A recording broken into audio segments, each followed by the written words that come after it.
Assalamualaikum warahmatullahi wabarakatuh.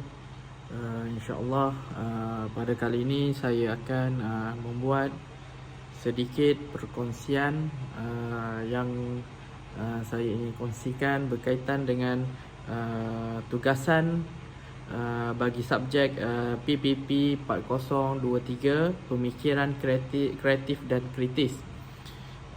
Bagi tajuk ini, bagi subjek ini, maka ada satu tugasan individu yang diberikan oleh pensyarah iaitu Dr.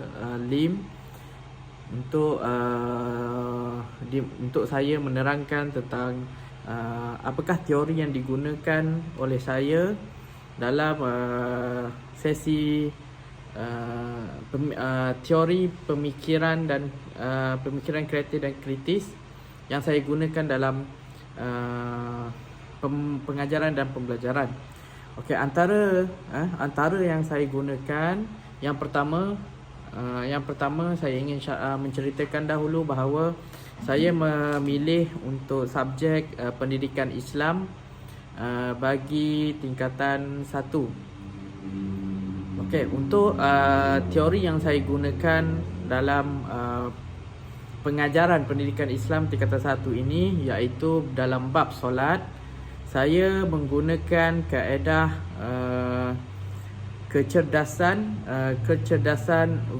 verbal linguistik, iaitu apa yang dimaksudkan dengan perkara ini, dengan teori ini, iaitu kemampuan berkomunikasi dengan perkataan secara berkesan, termasuk membaca, menulis, memanipulasikan ayat, gaya bahasa dan pengucapan yang baik dan sempurna.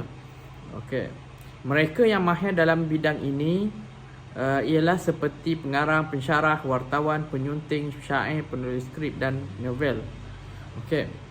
Yang saya gunakan kaedah ini, yang saya aplikasikan dalam pengajaran saya, iaitu saya meminta para pelajar untuk apabila setelah saya selesai mengajar bab yang berkaitan bab solat, saya akan syarahkan pengertian bab solat, kemudian saya akan syarahkan berkaitan dengan rukun-rukun solat, kemudian saya akan syarahkan berkaitan dengan syarat sah dan syarat wajib solat kepada para pelajar, sehinggalah yang terakhir adalah perkara yang membatalkan solat.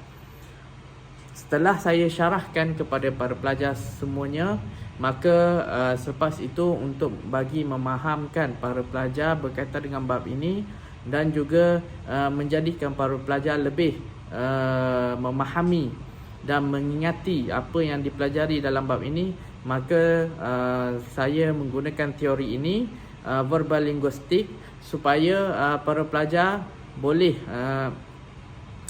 bertutur semula dan menulis semula apa yang dipelajari. Maka kaedah yang pertama saya gunakan adalah kaedah lakonan semula.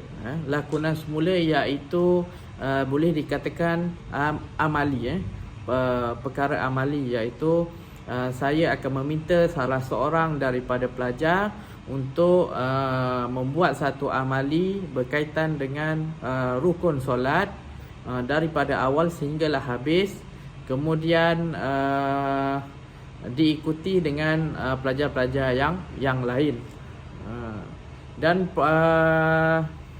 perkara ini saya buat secara berkumpulan, maknanya dalam kelas itu saya akan pecahkan kepada 3 kumpulan ataupun 4 kumpulan, dan ketua kumpulan akan melantik wakilnya untuk membuatkan satu amali, mewakili satu amali solat, mewakili kumpulan mereka tersebut.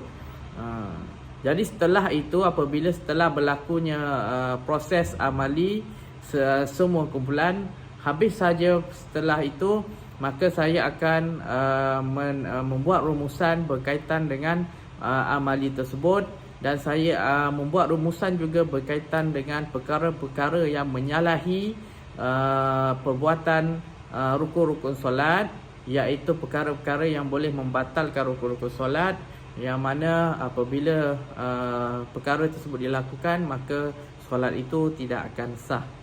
Jadi itu saja daripada saya tentang penerangan untuk tugasan ini. Wabillahi taufiq wal hidayah. Assalamualaikum warahmatullahi wabarakatuh.